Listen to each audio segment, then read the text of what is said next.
Well, hello, dear listeners, and welcome back to the Reforming Nerddom podcast. I am your host, Jordan Cecile, and I am very happy to report the rumors were not true. Ben Jammin is not dead. He is alive. He is here once again joining us. Ben Jammin, a.k.a.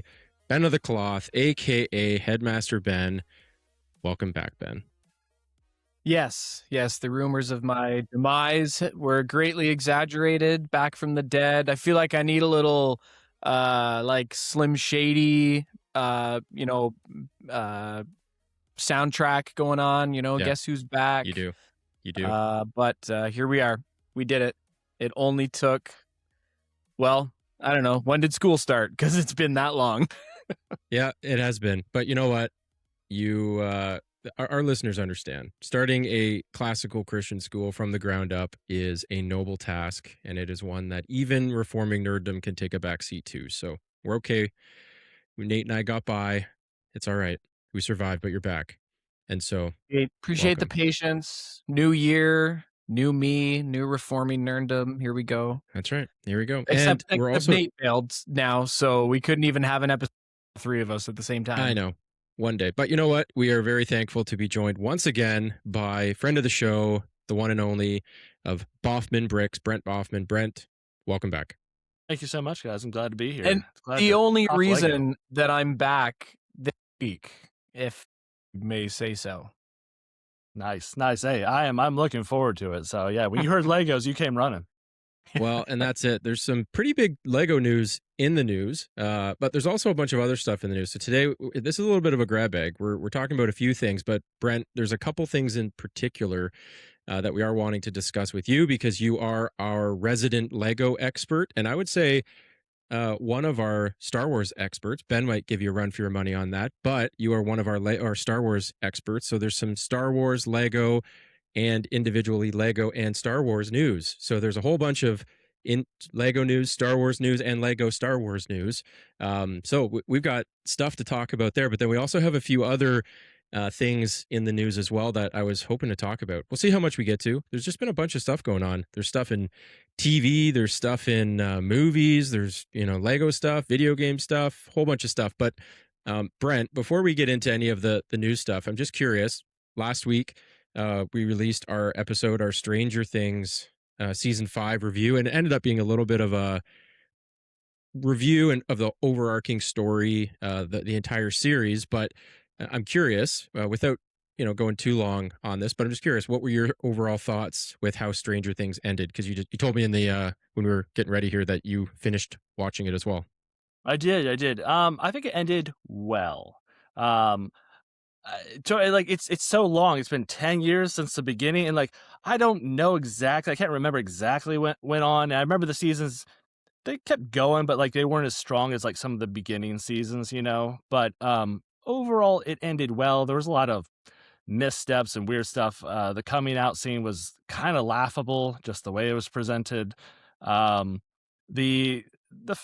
final boss was cool, but questions there as far as them using spears and just no demi gorgons around and all that. But all of that overall good. Their send-offs were kind of I liked it overall. I kind of liked Steve as one of my favorite guys in the end. We hated him in the beginning, but then he's the guy who wants to settle down and have kids, and then you compare him to is Steve the original cool guy from season 1? Oh yeah. Yep. Yeah, because I did watch the first couple seasons. Yeah, and I always liked him. Yeah, well, he's again, so long. It's 10 years ago. The first season, he's kind of the bad guy, right? He's dating Nancy. He's a sleazeball, right? But I think even if I remember, even by the end of that first season, he's already sort of in. Yeah. Again, so it's so long ago, I can't even remember all the details. But at the end of the show, I'm like, oh man, he's the one I would probably want to be. He's settling down, and getting his roots. He wants to marry. He sounds like he's dating around too much and all that. But I listened to Nancy and what's the guy who looks like he's 40 in that show. Jonathan. Jonathan, yeah. They talk about like how he's this liberal director and she's like married to her job. I'm like, man, you guys sound miserable, you know? Like, yeah, I know. I was like, golly, you guys have Yeah, the guy's horrible doing- endings for he's- this show. yeah. Yeah. Jonathan is doing like anti-capitalist snuff films, and it's like, oh, that sounds great. Good for you. Yeah. Nobody Like, buys all your right. movies. Yeah. So Yeah. I mean, listeners, if you haven't already, and if you're caught up or you don't care about spoilers, go check it out. Spoiler heavy episode. You know, we say that pretty early on. It was our longest ever episode. It was 2 hours, and I think it was around like 6 or 7 minutes or something like that. And we had Ben, I guess you might, I don't know if you knew this, but Chris and Devin Van Egdom joined for it. It was awesome. They're both huge Stranger Things fans. So yeah, it was a lot of fun. Yeah, I mean, you can go listen. I'd say generally same feelings. I mean, the more fallout there's been after it, the more my rating has probably decreased a little bit, because I think there were just a lot of things that people were hoping were intentional, and it sounds like they weren't. They threw in And a it's lot like- of stuff at the last minute. I'm like, oh, I really didn't like the young kids. I really didn't care about the storyline with Holly. She was a great actress as a small kid, but like you're throwing in Didn't last need to be minute. there. I want to tie up the story with the characters I care about. That was probably my biggest gripe with the season, actually. They didn't need to be there. There were characters like Robin who didn't need to be there.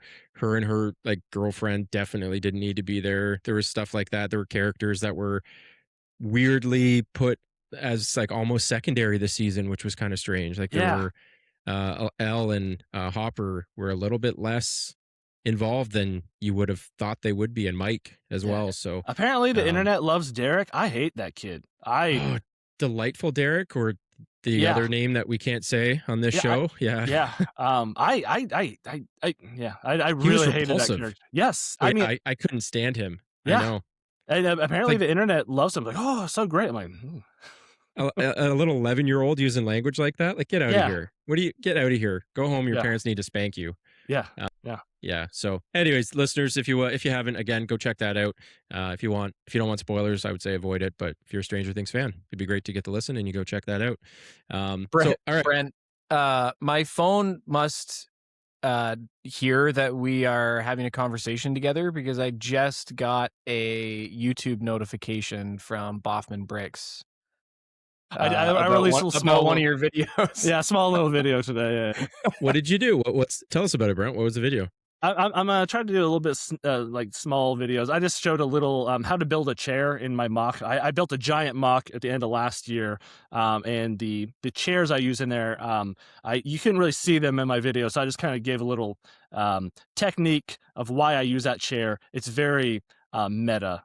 If you're not building mocks, you're gonna want to pass on it. So I might do some more little stuff like that, just little building techniques, because I'm waiting for pieces to come in for a next big build for my A-wing, but I'm kind of like twiddling my thumbs until they get here. I'm like, well, I have all this other stuff I could talk about. So yeah, go ahead. See, Ben. I think you underestimate the number of people who I've never built a mock in my life, and there's probably a pretty good chance I never will. Just Don't say that. I've got stuff going on. Get out. No, you will. However, stuff like that still fascinates me. So even if you're not building mocks, don't listen to Brent. Don't pass on it. You might find it's like a layer beyond the layer. That particular video. It's the first time I've done something that kind of little detailed. So we'll see how. But the thing that's cool about it is the fact that your video looks really good. So it's one of those things that regardless of what the topic is, sometimes it's captivating because it's a really well produced video, and it's okay. This person cares enough about it, and it's like done really well. I'll check it out. Yeah. Well, with those shorter videos, I'm going to try to do it a little less polished, although I'm using a nice lens, so it gives me a lot of good depth and focus of field. So I can do those a lot quicker. My main builds, I take a lot of time putting into those, and so I do them sparingly, and I sit down and make a kind of a half a day of it, making those builds and thinking through what I'm going to talk about. So. Do you have any? Or you said you had to build a big mock that you released at the end of the year. What was it? So it was my Outer Rim outpost. Essentially, I built a small Star Wars town. It awesome. was 40, almost 4,500 pieces. and it's 4 quadrants that can separate. So then you have a building, a 3-story building. It's a cylinder. You have a cantina off to the side that overhangs a cliff. You have this pathway that walks up into the town with a nice gate over top of it. You have this market stall with a set of stairs. It's something. It took me most of the year to make it, and it's a very original concept based off of the El Dorado Fortress. I go into it in my video, but it's very different from what I typically do. I do Star Wars ships; those are my favorite things to do. But I really wanted to build an ecosystem that then I could land my ships next to and display next to a cool diorama set. So. Yeah. So this isn't based off of anything, right? Like there's no original set that you're using as the starting point. This is fully original from the ground up from you. Fully original. Now it's heavily based off everything we see in Star Wars. So for example, the cantina, the doors opening up, the sliding doors, like we've seen that kind of technology in Star Wars all the time. That the cylinders that we see in Tatooine, those buildings that are very cylindrical. So I took a lot of inspiration from a lot of different sources and made it as Star Wars as possible. But yet it's not one particular place. There's a Mandalorian forge underneath on the underground area over there. There's a rebel hideout as well underneath there. It has a secret entrance with a droid repair shop with a secret door behind there. There's a grotto underneath. It is very detail packed. Every single corner of the build is well thought out, and I maximized the amount of bricks and detail I could fit into such a small space, even though it is my largest MOC. Yeah. Very cool. Now I'm seeing here with some of the rock work that you're doing there that looks like Star Wars ship, like pieces you would use on a ship, I guess maybe the mouse isn't. So were you using the colors that would be used in Star Wars sets? Was that very intentional? No. Just all the rock work, it was dark gray, so it was kind of a color palette to it. And then all the light rocks, the light gray is like the stony path leading into it, and then the dirt is all the dark tans. And so all the buildings are the tan that you would see like on Tatooine. So there's a color palette to it. It looks very Outer Rim, so that's why I call it my Outer Rim outpost. It's not one particular planet in the Outer Rim. It's just whenever you go to these Outer Rim planets, like we've seen in The Mandalorian or other Star Wars shows, they look like this typically. Yeah, they have a feel. Yeah, for sure. Yeah. Yep. So. Yeah, and surprisingly, like I even said in my video, like, hey, I don't expect this to sell very well. I've actually been surprised that I actually have had quite a few people actually buy this MOC, and people have built it. They built it fast too. There's a couple of guys that like they sent pictures and tagged me on Instagram. I'm like, man, you guys, because like that's 4,500 pieces, man. Like sorting out those pieces, because they come in a big, they come in a mess in the mail, like a couple, like 6-8 packages, and then you lay them out. Multiple sellers, and like when you're not in baggies and you're topping over 1,000 bricks, it's tough building MOCs like that. And so like my hat's off to the guys who adopted this early and they built it, and I sweated relief, because like when I'm making those instructions, I hope I don't screw up, because then those guys getting the pieces, if I mess up something, now they gotta go buy that piece somewhere. So luckily I executed well and people have adopted it. So it's been pretty better than I expected, especially for something so original, because people are typically chasing the nostalgia of building ships like I do. And that's, my big seller is my ships, but this was a really cool one to develop. So Brent, I'm thinking out loud here. When you do something this big, like you have to build it, do you then do you take it apart and rebuild it in order to make the instructions? So, are you making the instructions as you go? Like, how does this work? I'm building digitally when I'm developing this. However, okay, right. Yeah, I'm a bit of a Luddite, so.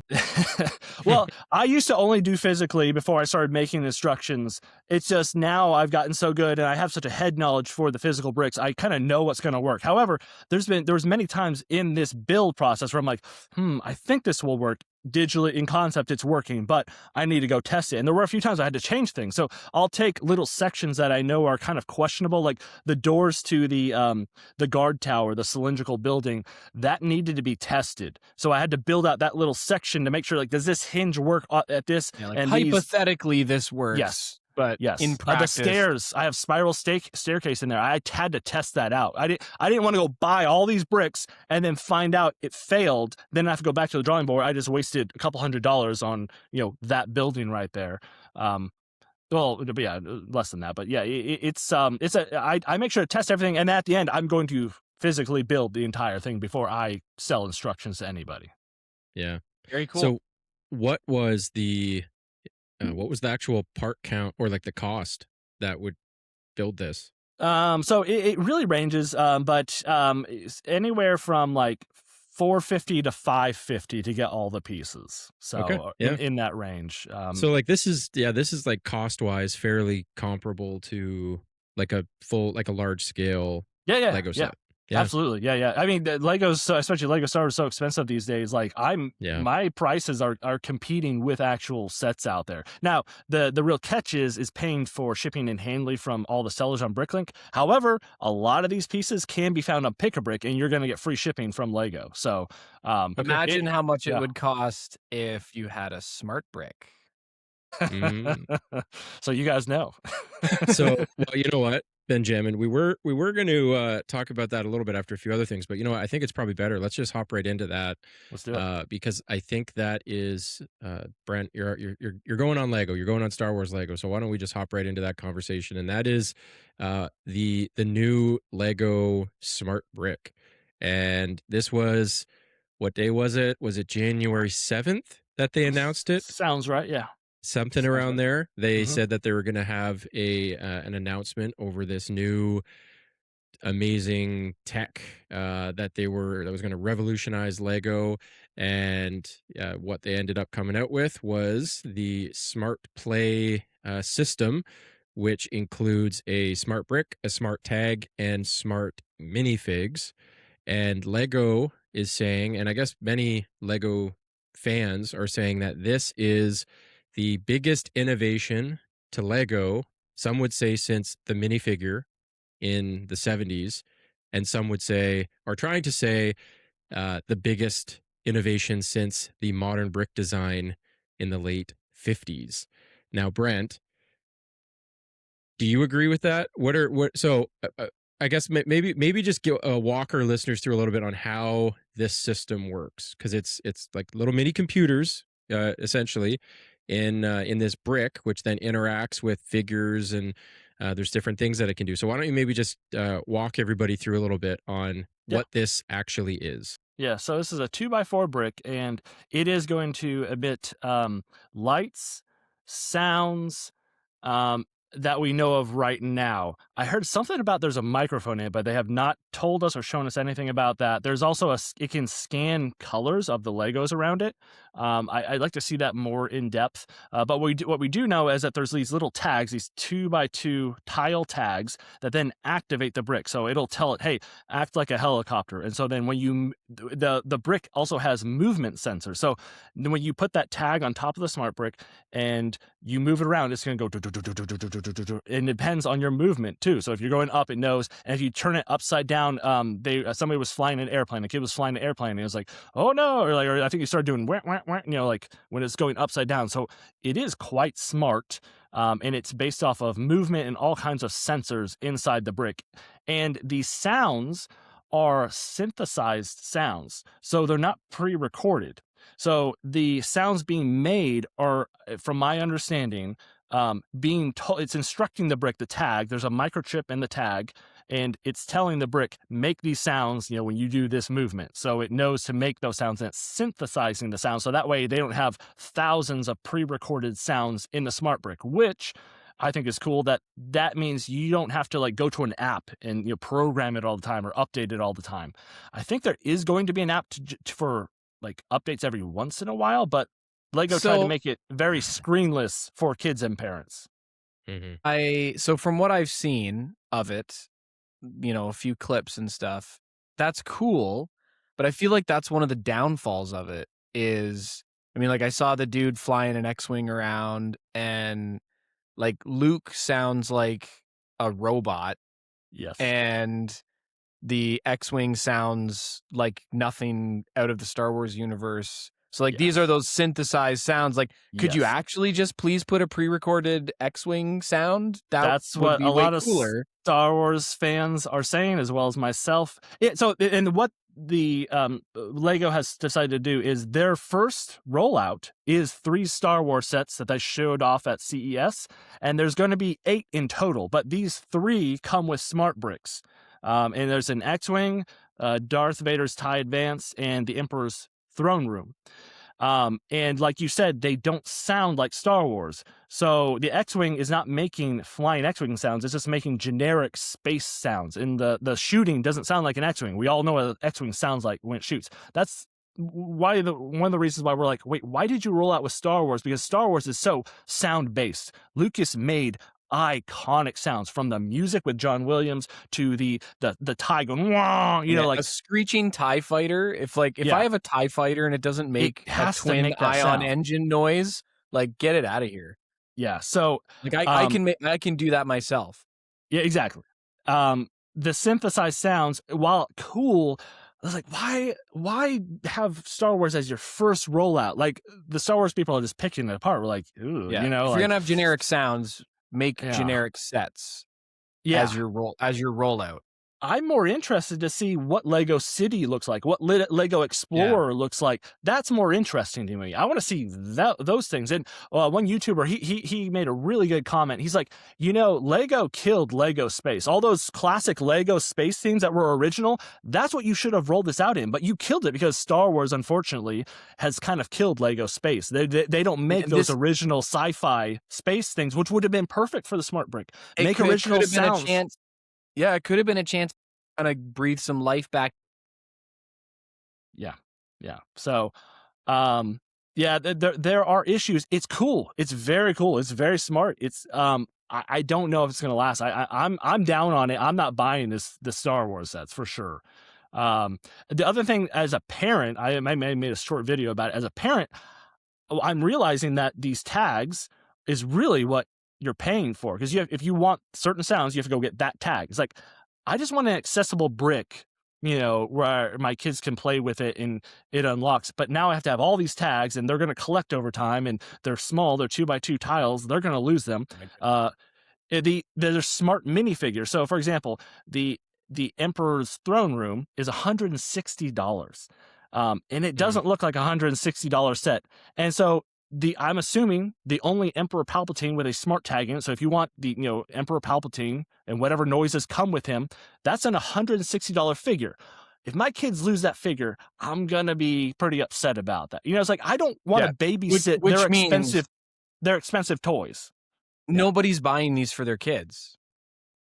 Like that the end result is like, these are just grown adult collectors that are buying these. We just got Yodos for our kids, and let me tell you, they lose things very quickly, and then it's just a gigantic waste of money because they lose the cards that run the silly thing. That is my big thing with this as well, where it's like, okay, is a grown man going to sit here and go have a Star Wars lightsaber battle between Luke and Darth Vader with his Lego set? No. Grown-ups, when they buy Lego, typically it's... Fine, Benjamin, fine. But like, often it's going to be sitting on the shelf because it's a display piece, and obviously the build, and there's all those things. But that's what I'm curious to see how that all goes. But the problem is, like you said, Brent, it's now an expensive display piece that doesn't even look that good. Oh, they look terrible. Well, like the X-Wing is especially terrible. It looks like a tugboat because they have to accommodate for the brick. Because they have to move it. Again, it's very cool. They have a mechanism that makes the brick move into a shooting tag, so that way it makes shooting sounds that aren't X-Wing sounds. But you sacrifice the design of the ship where it just looks really bad, Like, I would literally rather it literally say pew pew than the sound that it makes. Yeah. I liked that set with that mechanism for pushing the button, and then I think it moves the brick forward, which then brings it closer. Because I have the Game Boy set. I got that.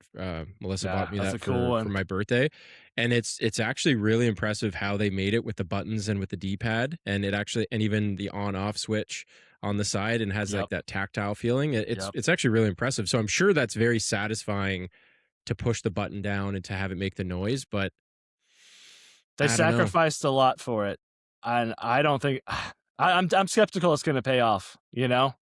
Yeah, because I mean, they're not that they're betting the farm on it, but this is like their big play. They invested a ton of money. They right? put Yeah. the Lego Death Star on top of they put it on the Sphere in Las Vegas.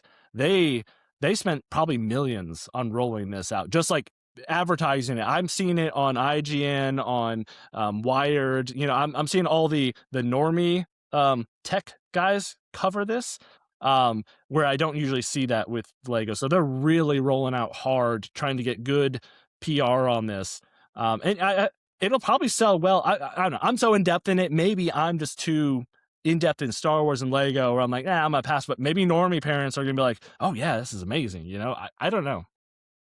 The one thing that I can see this being more interesting versus these little sets like this is the bigger scale sets, where you might, like, let's just, at 4 kids, if they are let's just say doing the like a cowboy ranch or something like that, and then they can go to the different places and more like make believe, like, and actually play with the Lego set and have them go and stand up, like put on the horse and the horse makes a noise, or they go over here and they then, you know, when they have the gun on, they shoots the like, I could see that kind of thing maybe being a little bit more could be interesting as an application of this.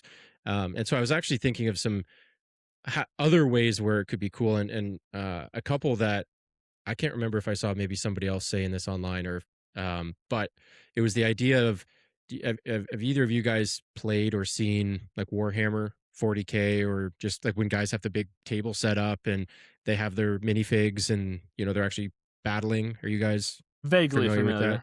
Yeah. So if you were to do something like that, but use Lego characters, and so people could then, you have the characters, your units move, and when you actually move them to a certain thing, and they then do a certain thing and make the noise, like, I think that could be kind of interesting. Or if you did like a Lego board game or something like that, right, where you actually have the board and you move them around. So I think there's interesting things that could be done. Absolutely.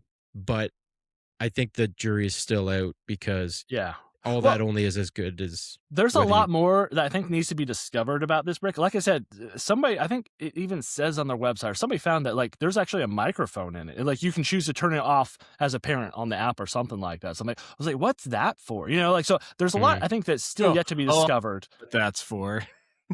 So, but like as a mock builder, I can think of things where it's like, I just want simple, like, all right, if you move it, it makes this sound, you know, like, because I would love to build Han's blaster out of Lego, and then all you gotta do is trigger. If I move the trigger and it moves the brick, it goes like that. Would be amazing. I would build a mock for that. Or somebody mentioned a lightsaber. Put an insert, like you put the smart brick in and just waving around goes, you know, like there's cool applications. I just want to move, like the movement and activating sound is pretty cool by itself. But that's the part of the technology that I find really cool is the motion, like the way that it can sense the movements. I'm just not so, honestly, I would rather pay for, rather than a generic brick, and then you have the specific little token pieces or whatever that do the certain sounds. Like, honestly, just pre-record 20 sounds per brick, make them awesome sounds that make sense. I think the challenge with that though is battery life, whereas these things are supposed to last for a really long time, these smart bricks. So they go on charging pads. So do they? Yeah, so those yellow things in the picture, those are the charging pads. And so that's what makes these sets so expensive, is that they come with the smart brick and the charging pads. There's going to be like 5 other Star Wars sets coming out that will not have the smart brick. And that's the other really annoying thing with this is like, okay, well, if I do want to go into this, and there's a Cantina set coming out. They haven't announced it, but we've already seen it. They showed it, but they haven't announced it officially. There's a Cantina set, but apparently it's not going to come with a smart brick. Well, if my kids want that, it's going to be a useless set unless I go buy one of the other sets with a smart brick in it, unless they're going to sell the smart brick separately. And if so, just give me the smart brick separately. Stop packaging it in these high price wall sets. It's weird. I don't like it. It makes me have to think about things that I just want to put on autoplay for my kids. Like, you want that set? Is that a cool set? Cool. Let's do that set. But now it gives me expensive stuff. I got to babysit the expensive pieces. Like, did you put those up? Did you make sure that they're not lost? Okay. Like, I don't want to babysit my kids and their toys as well. That's really something I really don't like about this.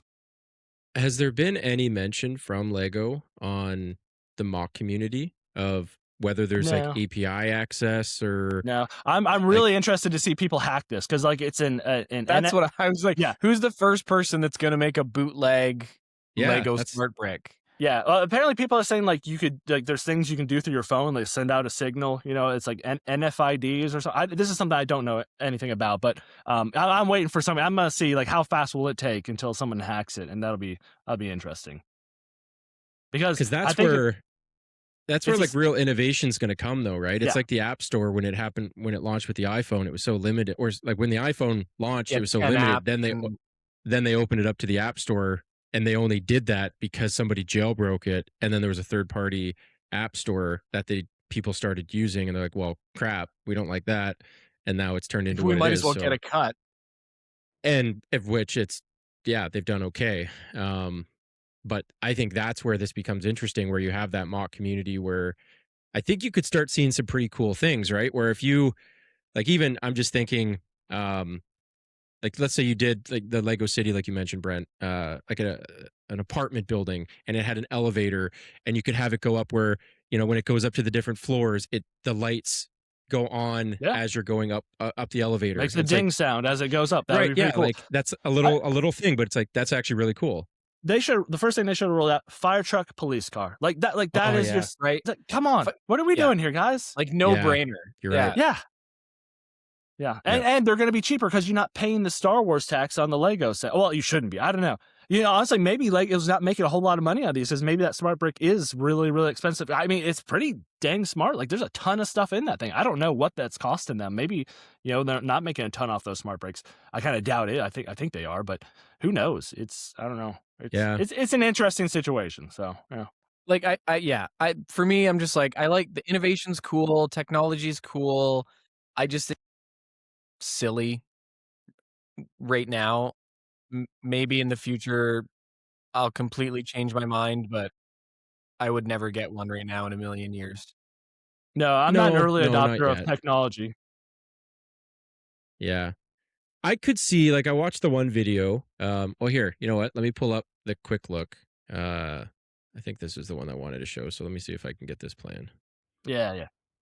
These are the smart tags. When you place a smart tag in proximity to the smart brick, you're essentially giving a set of instructions to that smart brick. I'll place the brick in the X-Wing on the X-Wing tag, and now you can see that the brick is an X-Wing. R2-D2 is also in there, so he's registered. And now I'll place Luke Skywalker in the cockpit. And we got Luke's Force theme to play that time. The X-Wing's ready to take off. And I can engage these two in battle. And you can see the registration here on this brick. Okay, I'm going to pause that for a second. I think that's really cool. I think that's... Now, how often would people use that? I don't know, but it's just like the fact that it even works, that is kind of cool. How these little smart bricks are allowing these two pieces or these two sets to have a space battle. Yeah, I wonder about the proximity, like with the fighters, because I saw another one where they had the TIE fighter and the X-Wing, and they seemed a bit close. And I would expect them. You can't get too far. You can't go across the room. I wouldn't think, but I am curious about all the limitations to explore. Yeah. All right, let's get this going again. You can hear it change pitch and tempo as I fly. And the characters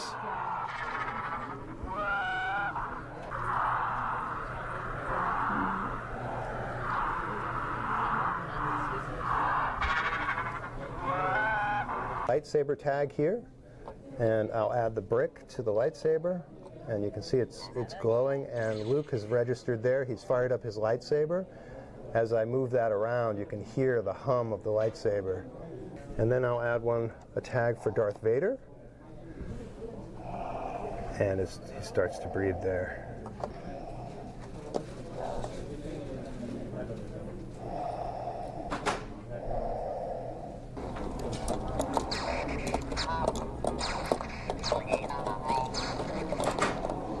So, again, there's cool things there, but are they actually, like, I'd rather my kids just go play Hungry Hungry Hippos than do whatever that lightsaber thing was. Like, they're not actually doing anything. Like they're not actually fighting.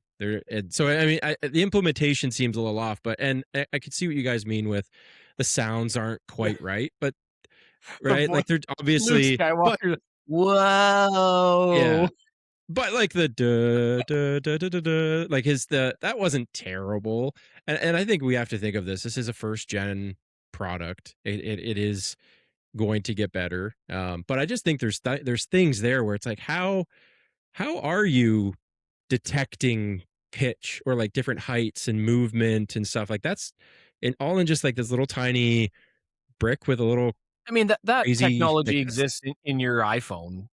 Yeah, but it's just like you're boiling it down to be this little thing that exists on a little Lego piece. It's like that's cool. I mean, like yeah, that the tag is probably just an RFID chip, right? Like I can take payments from the RFID chip in my phone. You can tap your phone to my phone and we make a payment. Like that's not crazy to be able to have that, but it's just the yeah, I'd be fascinated. I hope they do like a documentary or something explaining it, or maybe they want to keep it tight-lipped. I don't know, but I think it's interesting. Yeah, I'm more interested in like getting a jailbroke one or something that's more accessible, so that way my kids are then coming up with the solutions on what they're going to build around it, because that could lead to more technical engineering thinking that would then lead to there's electric motors in Lego. I never got into those, but I kind of wish I did, and this seems like to be a perfect stepping stool to get to more advanced things by starting here. Yes. Yeah, I agree. I wonder if this is going to if this is a worthwhile purchase just to have and not even open it. But like, is this going to be one of those things where if you own one of the first gen smart brick boxes, it's going to be worth crazy money in 20 years? I don't know. I guess I got bad news for you. It's not in Canada. It's only in 6 countries right now. I know. I was just going to say that. I know. Yeah, Canada. It's like what? US, UK, Germany, probably Spain or France. It's like what in the world? Come on, guys. We're just across the border. So if it was really cool, like whatever, I'd go down to Port Huron for us, which is, well, I guess now I'm a little further. It's an hour drive, but yeah, I don't know. I think it's interesting. I think we could see some cool stuff. It's not going to become cool though, mark my words, until the third party hacker community really takes over. Like that's where we're going to start seeing really cool things. So we need guys like you, Brent, the guys who are doing the like creative things and not being bound by Lego's rules. I mean, I know you play within their rules. Like you don't do illegal building techniques most of the time. But I think that's where the innovation is going to come. But I don't know. I think it's cool. The most innovative thing since the minifig. I guess we'll see. I'm Time will doubtful. tell. We'll see. Yeah. Well, we do have some more Lego news that we were wanting to talk to you about, Brent, and that was the release of the very hotly anticipated Lego Pokémon set. So I'm going to pull that up right here so if our viewers can see that. So this was rumored last year sometime, I think. I think the Pokemon Lego sets they were announced and teased. But you are a big Lego fan, yeah? I think you are. I am. Yes, I think. Sorry, not Lego. Pokemon. Oh, Pokemon fan. That. Yeah. Yes. Well, I was. I haven't touched it in a while, but yeah. So these are the first three. This guy right here. This I'm not a Pokemon fan, so listeners, I apologize if I butcher this, but Venusaur, Charizard, and Blastoise, $650. Yep. And so, do you know more about that? I know that it's like sold out. All the pre-orders are sold out. I think they're opening up another batch of pre-orders in February, or I think they're already opened up right now. Are they? Oh, okay. Well, so yeah, I'm not. We a know Pokemon fan from people digging into this that they sold, I think, around 50,000 units when they sold out. So they made in sales well over 31 million in sales within 24 hours from that one set. What are your thoughts on the set? It looks beautiful. The Kanto starters, that was my first gen. Love those. Blastoise is my favorite. I'm not buying it though. That's too much. Way too much. So I guess this is this is in US dollars. So we're not even in Canadian dollars. So that is in Canadian dollars. If that's the same link, we're going to open it up. 899 Canadian dollars. Yeah. Ben, you going to pick that one up or what?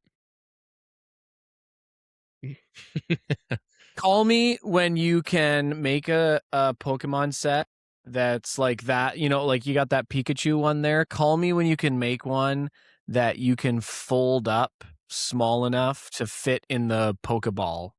Yeah. And then I'll be impressed. So it's interesting looking. So right now I have up also Rivendell, which is my dream set, and it's $670 Canadian. That is 6,167 pieces. This one is 6,800. So you are getting about 700 pieces more, but it's a lot more, right? It's like $130 more, like $900.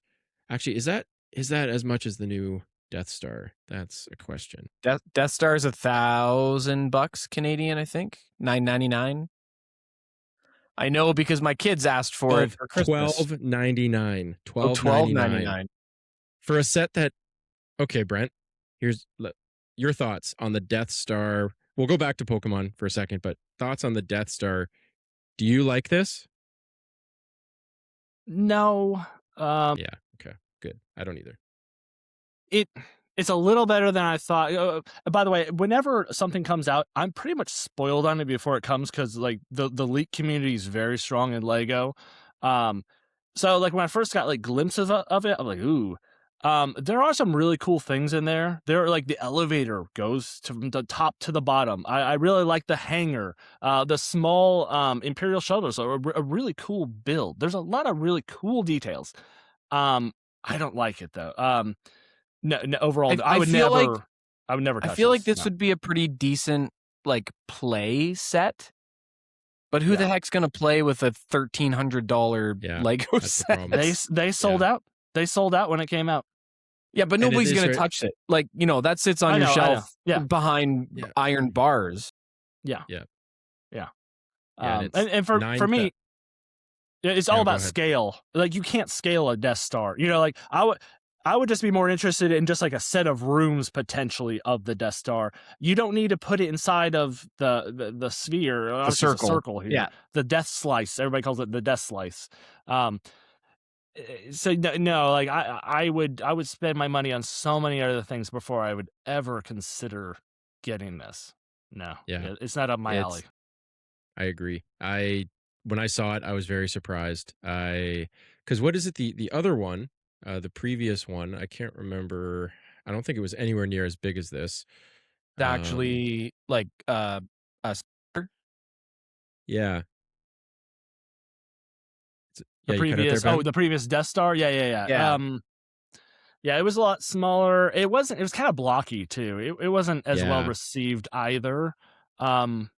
But okay, right there. Again, it's just not even in my wheelhouse really. I'm not interested in building something that's so off scale, kind of goofy. I mean, it would literally have to be the size of your house. Yeah, it would. Yeah. Again, I would focus just in on like certain rooms or something like that. Like the hangar. If you maybe make a cool hangar or something, that would be more interesting. But not really up my alley. But I'll say the Pokemon. I love what I would do. I'm gonna wait and see till this comes out. I'm gonna go look at the instructions and I'll see if I can achieve, if I can get all the pieces just for Blastoise, because that's all I want. And that would be so much less. Blastoise will probably be, it should be less than 1,000 pieces, a couple hundred, maybe 600 pieces ish. So I might go look at the aftermarket, or it might take a few years to get all the pieces I need out in the market. But I'm just interested in just building him. I don't need this huge. It's beautiful, the land, the water, the fire, the volcano behind Charizard. It's beautiful, amazing, but it's just crazy. It's a dust collector, That's the reason why I like Star Wars ships. Is like I pick them up every once in a while. I click the X-wing together. I kind of look at the dimensions. I fiddle with things while I'm like thinking about something. If I'm working, I take a little break and go pick up a ship. But like you can pick up Blastoise and articulate them a little bit, but Yeah, this is really a set that is just a display piece. There's not much. Some of them, like it's so. I mean, Pikachu is like people who know nothing about Pokemon know Pikachu, right? Like he's kind of the face of the brand. I think looks the worst out of every one of these. There's something about his chin; it's a little blocky, or like something. his cheek. I can't quite put I don't know. He looks like a finger on it. chipmunk. I think he has a strong jaw or something. I feel like the front on odd. view, the front view right there doesn't look as bad. It's when it's at the angle here. It doesn't look right. That just looks weird. Yeah, that doesn't look as bad. But so I don't know if you guys ever saw Mega Bloks. So they had the IP before. Well, that's what I was going to ask. Didn't this exist already? So that was what Mega Bloks had it Bloks. for years, and Mega Bloks has some really good ones. By the way, my wife got a Charizard. It was on sale from Mega Bloks because like all their stuff's going on sale. It's getting cleared off the shelves, and we built it, and like it's a pretty cool Charizard. You know, I have a little bit of issue with Mega Bloks because like they make really custom pieces, and it's like actually kind of hard because like everything looks so similar. I like Lego because it's very structured. Like like there's only certain pieces. There's a standard that they kind of keep. But their MOCs, like their builds were pretty doggone good with Mega Bloks. And that one right there that you're looking at, like it has movement. It's kinetic. You can wind it and like he runs. Oh, yeah. I see the crank on the back there. Yeah. Yeah. I mean, for $50. That doesn't look any worse than it's a this. quarter of the price. Yeah. Yeah. Like that to me. Well done, Mega Bloks. Like, yeah, they didn't have bad stuff. Yeah, I've actually seen. They're just not Lego. They're not the Juggernaut. Well, and that's I keep seeing is what's Mattel's new brick system? What is that? I think they're doing a lot more with cars. Yes. Yeah, they got the Hot Wheels license, didn't they? Yes. Or, well, I mean, they are Hot Wheels. I think it is. Mattel. Yeah, they are. But yeah, they're building classic cars. They're building like these like really nice models of the cars, and then you get a nice Hot Wheel with it. Brick next shop. To it. Yeah, brick shop. Yes, brick shop. Yeah. And they're really nice. Yeah, they come with like metal pieces, so like the rims are like metal and stuff like that. So they're really interesting. Cool. I've heard good things. I'm not much of a car guy, but they look amazing. Yeah. Yeah, I've seen them as well, and I'm looking at one. Well, here I'll pull it over onto the screen right here. This is one brick shop because you do have those Lego purists, and now I mean like I like Lego and I appreciate the brand and the company and everything, but it's like if another company can come out with cool stuff like this, I wouldn't be opposed to buying one. None of these are particularly of my interest, but there's some smaller guys coming up. Lumi Bricks, I keep seeing their stuff. They look really good. They incorporate like wiring and lights into their builds, and they look really good. They come up with some pretty cool steampunk sets and some futuristic ones they've been coming out with, like sci-fi-ish and like some cyberpunk stuff. I keep seeing the reviews on YouTube, and everybody keeps kind of raving like, yeah, this is really good stuff. Their minifigures I do not like, but their builds are really good. Well, you look at this building here that they have. It doesn't look small, and for $200, like that actually seems like a pretty good price. They're well priced, for that. And you're getting lights in there. And it's crazy too because like they're connected, where it's like you take the top building off, and then those lights turn off. It's just like through like magnetic lights or something. Like they turn on by connecting all together. So when you start to take it apart, it deactivates the lights because they're all wired together within inside of the bricks. So there, I guess, is an example of when a copyright expires. Now all of a sudden you see a lot of really cool things come out and new companies, and whereas before you never. When did that copyright expire? I think a long time ago. And now I think it's the minifigure that they can't copy.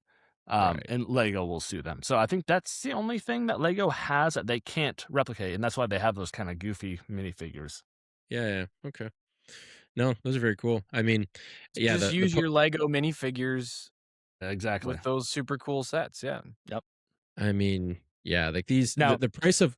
Oh, sorry. I was gonna. I was say as a mock builder, I try to stick to only Lego. I don't want to get anything else in there, just in case, like just for like testing purposes and like clutch power, like Because those are the bricks that are available. They're so widely available across the world on the aftermarket. Like if I'm going to tell somebody, oh, you can put this together, I need to make sure that the most widely available bricks are with what you can put it together. If you want to source it with third party, go ahead. Like people tell me all the time, like they use Webricks and some other sources. They're like, yeah, I bought it here for half the price. I'm like, dude, more power to you. That's awesome.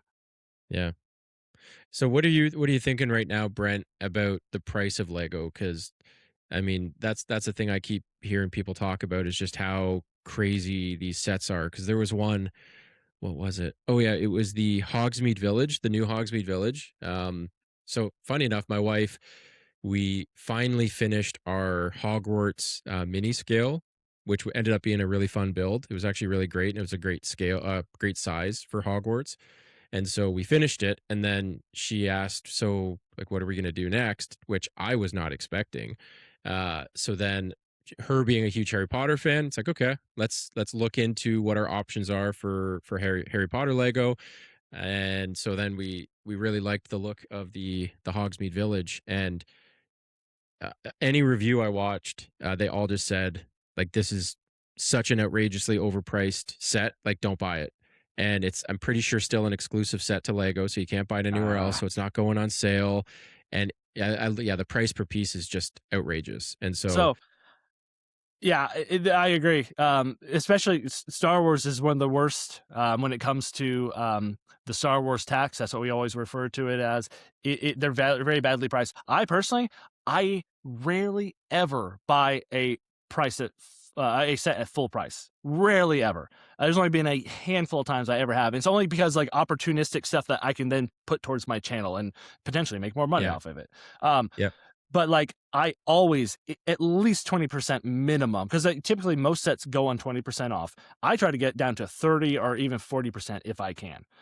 So like I just got the V19 Torrent. It's a Star Wars ship from the prequels. It was like 40% at Macy's. So like I get alerted every once in a while some sales, and like I never buy when it comes out. It is very, very rare. It's only certain rare cases that I would do it. I actually have this over here. I got this for Christmas. I didn't buy it for myself, but the Ornithopter is an amazing set. And oh, you got it. Nice. Yep, I've already modded it and stuff like that, but like I didn't buy it when it first came out. I let my wife buy it for me because like they need ideas for me for Christmas because I don't know what I want. I'm like, just get me this, and like it was at least 30% off, I think, or something like that. So like, I'm never, and I tell people, do not buy me a full set, a full price set. It is ridiculous what people pay for it. Had my eye on that exact one. I saw somebody was selling it, and I think they were selling it it was on Marketplace. They said it was like brand new. I don't even know if it was ever built. And I think they were selling it for 150, which I'm trying to think right now. What is the actual price of that? Yeah, so that's regularly. A good size. That's big. Oh, it's yeah. Huge. Dude, and it has the moving, like, the wings and everything. It's super impressive. It's a really good build. So yeah, that's 220 it's a Canadian. Masterpiece. Before tax, and yeah, somebody was selling it for 150. My only thing is I can't just keep buying Lego as much as I want to. I'm actually running out of room for it. Yeah, and that's a big deal. Which is a real thing. Yep, that one you should hang from the ceiling fan. Yes, and let it go. Well, so I did my treat over Christmas. Oh, actually, no, it was before Christmas. I bought the DeLorean. It was one that I was really wanting to get. I'm a big Back to the Future fan. They have a new one coming out that's small, and it's nice. I thought you were about to say a movie, and you had my hopes. Like my excitement just like skyrocketed for a sec. Yeah, the little I have seen that. It is a cool one. It's pretty good. Yeah. The DeLorean was a really hard build. There were times, I mean, like hard. It's not, but there were times where you really had to kind of think about it and maybe like hold it in a way and position it. And it was not an easy build. It was really fun. My favorite build still, well, I mean, I think this goes without saying, but your Millennium Falcon was by far my favorite build. That was an absolute blast. It really has some frustrations though, like figuring that out too. All the gray. It is. There's a lot, man. And when you don't have everything in prepackaged bags and you got a big old tin of small grays and medium grays and 2-stack, or I don't know all the names for them, but it's like I tried to have everything as organized as I could. And when I was building that, I think I had a dozen containers filled with Lego, and I tried to have like my own way of just making sense of where it would be, so then I didn't have to think about it. And it was like, okay, where would I instinctively put that? It's like, okay, you're going to go over here. So all of these colors, you all belong over here. So that was a lot of fun. But yeah, there are other sets that I mean, Rivendell is still it is eluding me. And right when they say like, hey, this is going to be retired, I might just have to do it. I just don't know if it's on my list potentially. I couldn't pay full price, but if I ever see it go on sale, I'm gonna snag that. It is beautiful. Somebody was selling one near me. I think they were maybe about an hour or two away, and they said that they were taking like $550 for it. And I was like, oh man. I contacted them, and they said it was brand new. I think no, it was built. Which honestly, with used Lego, I'm actually okay if it's built, because then I know the pieces are there, and then I actually get the joy of disassembling, organizing everything, and then building it again. So I actually don't. I actually almost prefer it versus somebody just has this box and I have to trust them. Keep the roof built. Built Everything. The tiles on the roof, I heard, are tedious. Keep that built. Yeah, well, and I just saw somebody. They built. There's a mock where you can take 2 of these and then build a bigger one. Yeah, yep. And I've seen stunning. some amazing mocks with this. Yes, I would 100% rather buy 2 of these and do that than buy that Death Star. Oh, 100%. Not even a question. Absolutely, right? Because this thing. This is but art. Again, it's that actually is like an art piece. Yes. On your shelf. This is a sculpture thing that you put on your bookshelf.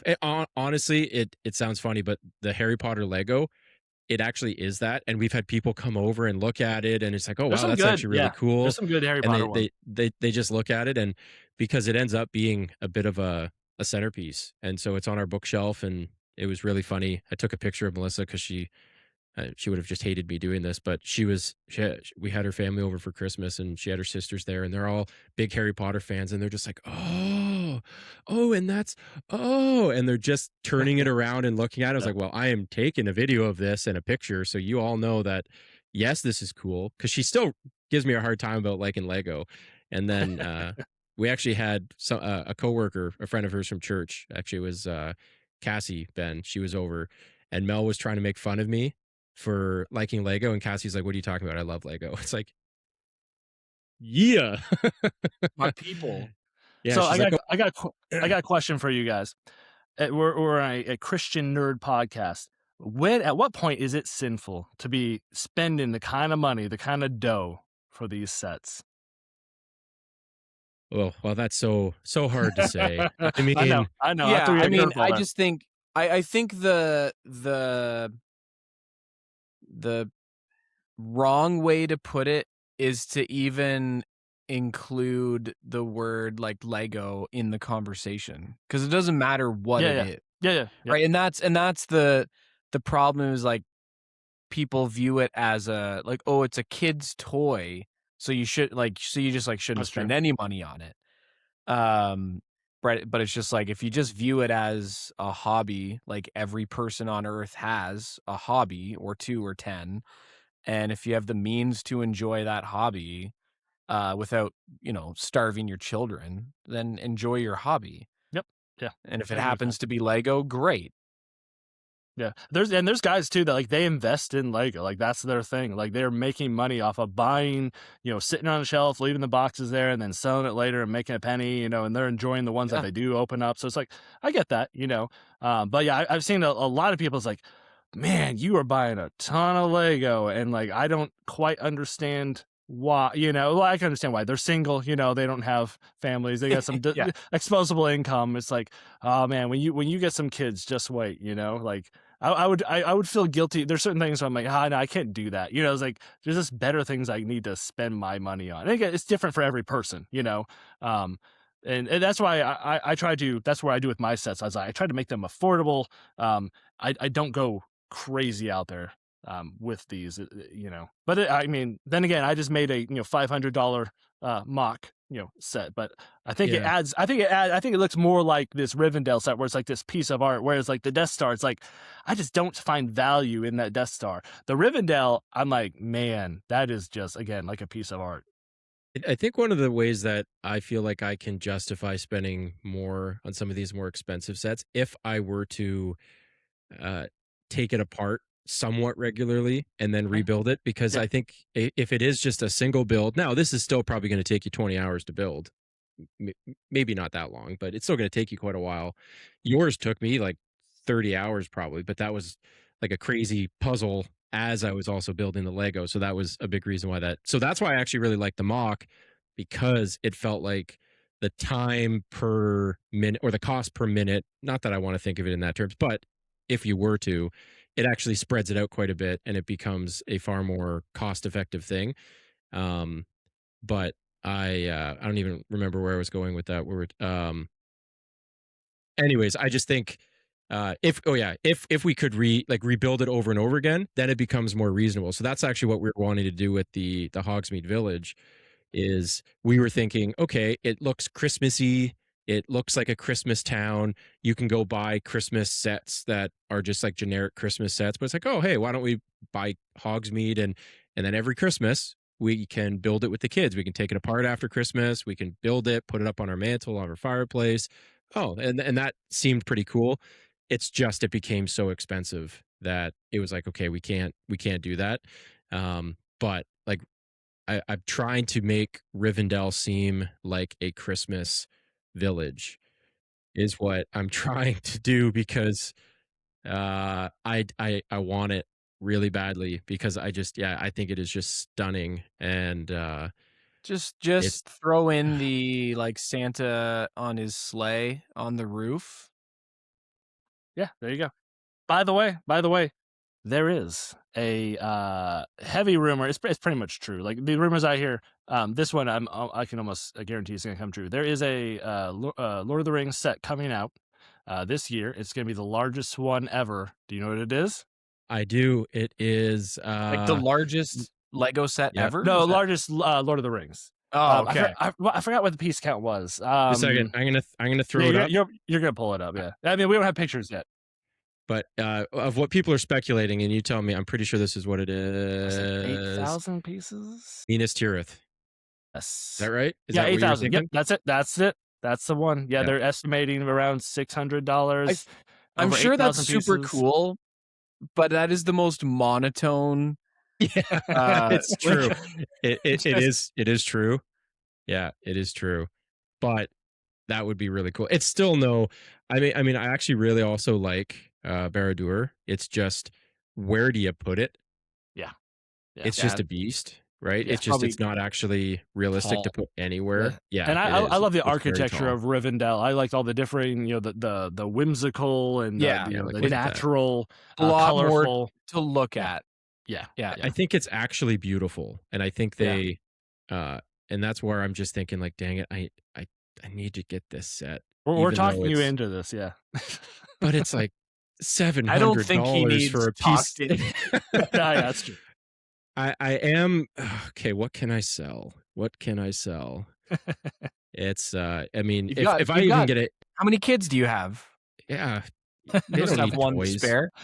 Yeah, well, I mean, I can sell some things. They don't even know what all their toys are anymore. I just need to go on Marketplace. I actually have Marketplace open right now, just looking at some sets, and just because I'm curious. And so like this one right here, this is actually really cool. Yep. This the upside down one. Yep, that's it's the old retired one. now, and it's now somebody's selling it $950, which that one went way up in price. Yep. Yeah.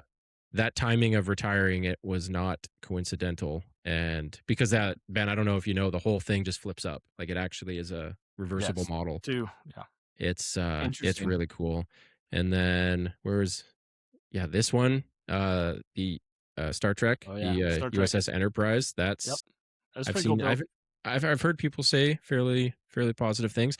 This guy right here, the old Tim Burton's 1989 Batmobile, that one still carries a pretty penny. I see that one on here from time to time, people selling it. Yep. And Yeah, some that's of the these crazy are thing about, you can spend a ton of money on Lego, but like it really does retain its sure value does.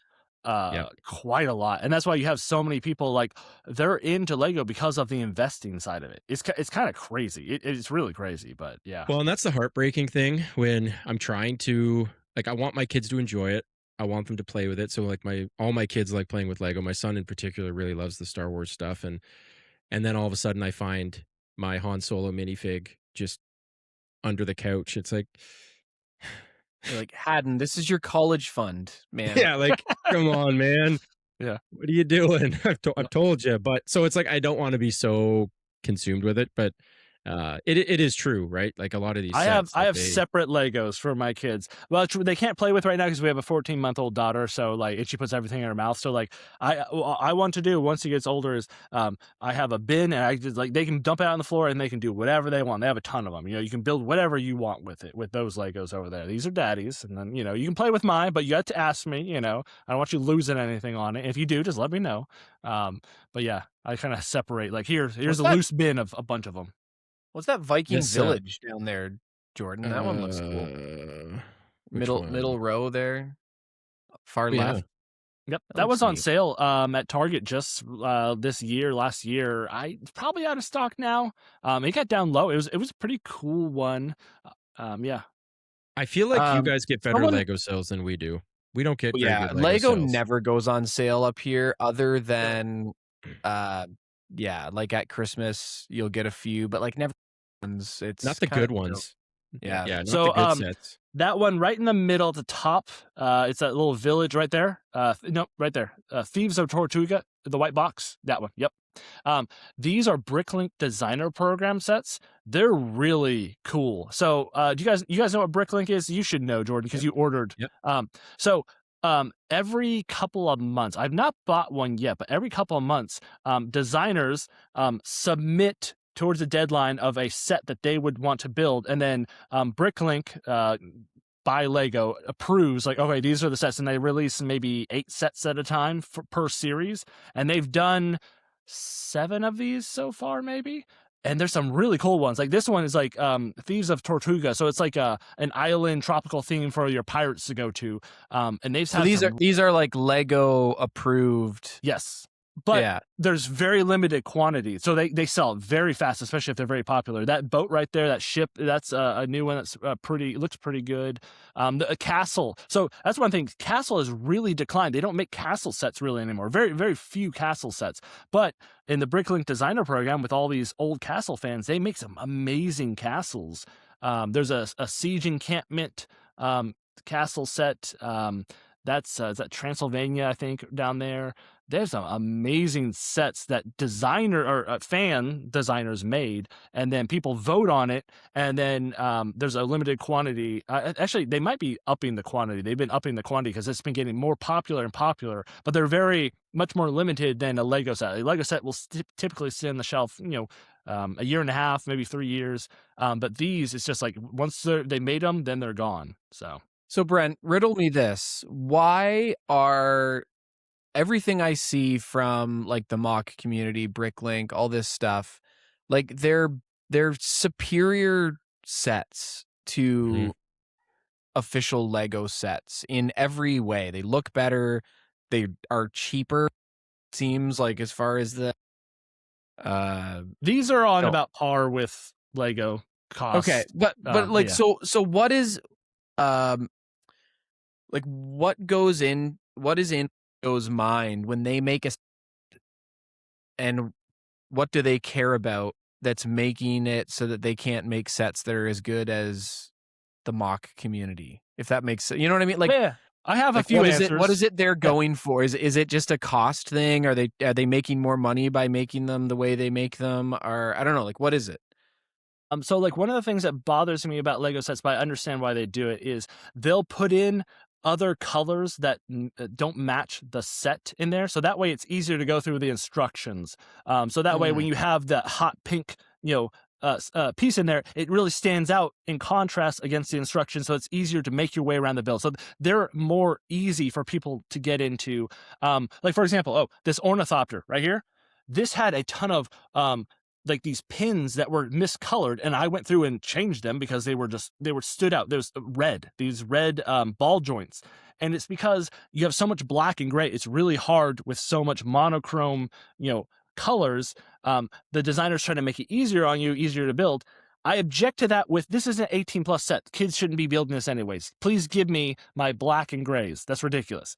But for more common sets, it's like, yeah, that makes sense. Put some more colorful pieces in there. And like with this one, the Thieves of Tortuga that we're looking at, Lego would have, maybe had some more discoloration in there in the set just to make it diversify with the pieces available.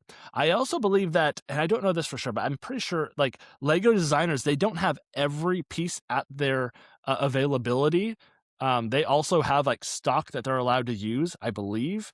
But they're not nearly as limited as the Bricklink designer program. They have they give them a set, pieces that you can work with, and they have to work within that. I would imagine, I think Lego designers have much more access than the Bricklink designer program guys. And then me as a mock designer, I have everything, from the past. Everything from the past is available on Bricklink, potentially. However, I do try to keep my costs down, and I look at I don't want to use that. That's $5 just for that one piece. Nobody's going to buy this mock if I include that in my mock. So it's really a balance for mock builders as well as Lego designers with what they can feasibly produce. There was another point I was going to make about why they do the things that they do. It's a lot of accessibility, age range, I believe, too. You want to make it kid friendly. Yes, yeah. There's a lot of they'll bulk something up a little bit more, like just that way it's more like swooshable. Chunky. Yeah, you can drop it, and not as many things are gonna fall off of it. So right. they're thinking about the age range a lot of times with a lot of sets. Yeah, that's fair. All right, guys, listen, I'm on a time crunch. Yeah, that's okay. Is there anything you wanted to wrap? I know you in your show notes, Jordan, you had a bunch of stuff. Is there anything you want to rapid fire before I have to jet? Okay, real quick. Yeah, we ended up talking Lego more than I thought we would, which is good. I wanted to. I just wasn't sure if we'd be able to fill out a whole episode, so I had some other things. So we'll we can skip on the other things. That's fine. We can pick those up another week. But the one thing, real quick, because you're both here, you're both Star Wars fans. The news are you guys happy? I mean, everybody's happy that Kathleen Kennedy's gone. Ben, did you see that? I think Kathleen Kennedy's happy. Yeah, everybody is happy. But are you guys happy with the replacement? Are you guys satisfied with the guy? Do you know him at all, Ben? Brent, what are your thoughts on that guy? Filoni? Is that what it is? Filoni. Yeah. So what do you think? You happy? I mean, if you'd have asked me that 10 years ago, I'd have been ecstatic. Now I'm like, it's certainly a positive change, but I think he's been Disneyfied quite a bit in the last, because he's been right there alongside her this entire time. And you can just see some of the decision making, even from the stuff that's being produced by him in the last little while, that's more Disneyfied than I would like. Yep. Right. Yep. I'd agree with that. His baby was Ahsoka, because that really carried on from Rebels, and he really developed the character Ahsoka from the Clone Wars. So when they went to the live action, there's definitely some feminist stuff in there, what's her name? Is it Ren? I forgot her name. Yeah. Sabine Wren.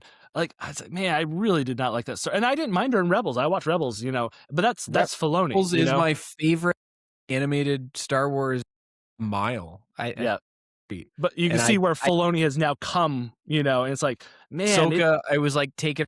I couldn't have cared less. It felt like a female wrote that show, So yes. There have been some red flags with Filoni.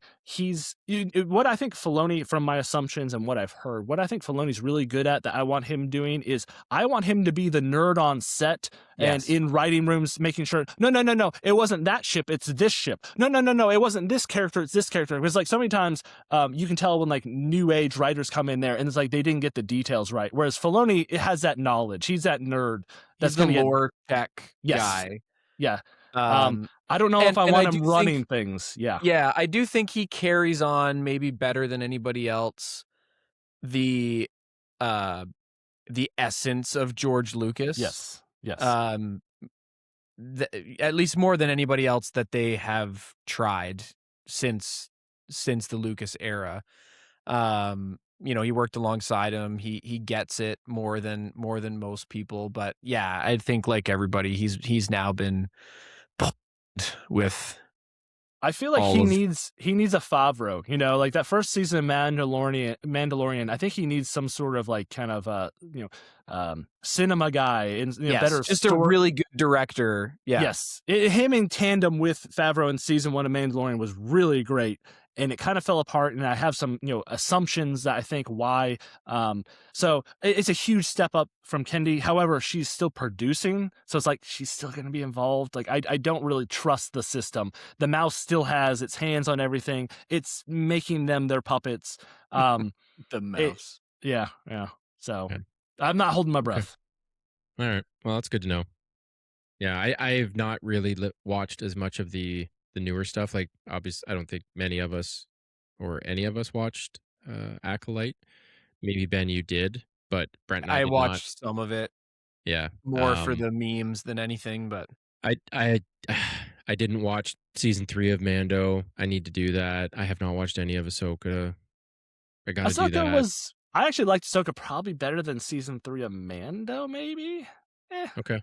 Yeah. I don't think I did. Like I don't know. I just loved that first season of Mandalorian so much that even though season 3 was not like just objectively not good television, there was just enough carryover from the first season. Yeah, there were some good parts. The season that I was like, it was certainly worth watching. Ahsoka, I don't know, it just did nothing for me, and I loved Rebels, so I was disappointed. Right. Well, now I need something to watch, so I might go and watch those now that Stranger Things is done. And watch Rebels, man. I keep trying to convince everybody. Do I need to have watched Clone Wars? Because I just don't think I'm going to not go at back. all. No? And that's my thing. Because like I've never been. Okay. I've tried 10 times to watch Clone Wars, and I get like 10 episodes in every time, and then bail. Yeah, so those were constructed and Rebels, so weird. like Rebels, I was hooked. It was actually really good. And so every time when my kids are like, "Can we watch Star Wars?" I try to gently nudge them in the direction of Rebels. Okay, good to know. Alrighty, well, gents, I think that's all the time we have. I mean, we could just keep scrolling through Marketplace and looking at Lego sets and saying which ones, trying to convince me to buy Lego sets, but I don't think that's good for me. I don't think I should do that because that could be some Discord content. That could be messy real quick. But anyways, Brent, thank you, brother, for joining us. Absolutely. Hey, thank you guys. It's always a treat to talk Lego. It's always a treat to talk Star Wars. Just good to hang out. It's always a great reminder that there are. We'll definitely have to have you back on when Mandalorian and Grogu comes out. Yes. Yeah. Yep. What is the next Star Wars content? Is it the Starfighter? Is that the next one? No, I think Mandalorian and Grogu comes out. Yeah, Mandalorian and Grogu first. Yeah. Oh yeah, it's May. You're right. And the Starfighter, I think, is later this year, or is that 2027? I think it's next year. It might be December. Maybe December. Maybe like a Christmas release. I felt maybe it was a Christmas. I haven't kept up. Yeah. Okay. Yeah. So I think you're right. It's May 28th, 2027. So next year. So a year after Mando. So Mando's the next one. So when that comes out, we will watch it and we'll have you on to talk about it. I think that'd be great. I'm here, man. Okay. Perfect. Well, listeners, if you don't like Lego, thank you for sticking around and just hanging out. If you do like Lego, hopefully this was enjoyable. It sure as heck was for us. So thank you as always for your support. I hope that you come and hang out with us over on Discord. But until then and until next time, stay nerdy.